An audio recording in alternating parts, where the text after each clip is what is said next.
Assalamualaikum warahmatullahi wabarakatuh. Perkenalkan, saya Safar Rahmal Asyari dengan NPM 242101091.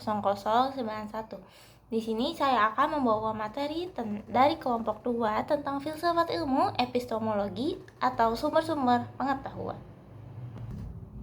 Pengertian epistemologi. Epistemologi ini berasal dari kata Yunani yaitu episteme yang berarti pengetahuan dan logos yang berarti ilmu. Secara umum, epistemologi itu mempelajari tentang sumber, cara memperoleh, serta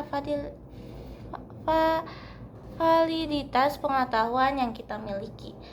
Definisi epistemologi mempelajari bagaimana kita memperoleh pengetahuan, validitas pengetahuan, dan membedakan sebuah pengetahuan yang benar dan salah. Lalu lanjut, ada macam-macam aliran epistemologi. Yang pertama itu ada rasionalisme, yaitu pengetahuan yang diperoleh melalui akal dan penalaran. Yang kedua itu ada empirisme, yaitu pengetahuan yang diperoleh melalui pengalaman dan observasi. Yang ketiga itu ada kritisme, yaitu pengetahuan yang diperoleh melalui sintesis antara akal dan pengalaman. Yang terakhir itu ada pragmatisme, yaitu pengetahuan yang diperoleh melalui pengalaman dan observasi serta praktik dan aksi. Lanjut, itu ada macam-macam pengetahuan epistemologi. Yang pertama itu adanya pengalaman atau empirisme, yaitu pengetahuan yang diperoleh melalui indera dan observasi secara langsung. Yang kedua itu ada akal atau rasionalisme, yaitu pengetahuan yang diperoleh melalui berpikir dan penalaran. Yang ketiga itu adanya tradisi atau tradisionalisme, yaitu pengetahuan yang diperoleh melalui warisan atau budaya yang sudah ditradisi turun-temurun. Yang keempat itu ada wahyu atau revelasi, yaitu pengetahuan yang diperoleh melalui wahyu atau inspirasi dari ilahi. Yang kelima itu ada institusi atau institusisme, yaitu pengetahuan yang diperoleh melalui perasaan atau institusi.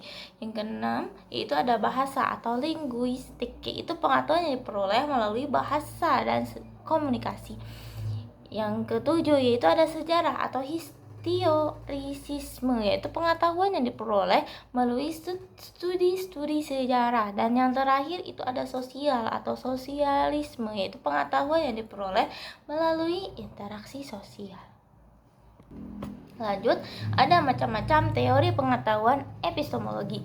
Rasionalisme yaitu mengetahui diperoleh melalui akal penalaran. Tokoh-tokoh utamanya itu ada René Descartes dan Baruch Spinoza. Yang kedua itu ada empirisme, yaitu pengetahuan yang diperoleh melalui pengalaman dan observasi. Tokoh utama yaitu John Locke dan David Hume. Yang ketiga itu ada kritisisme, yaitu pengetahuan yang dapat diperoleh melalui akal dan pengalaman.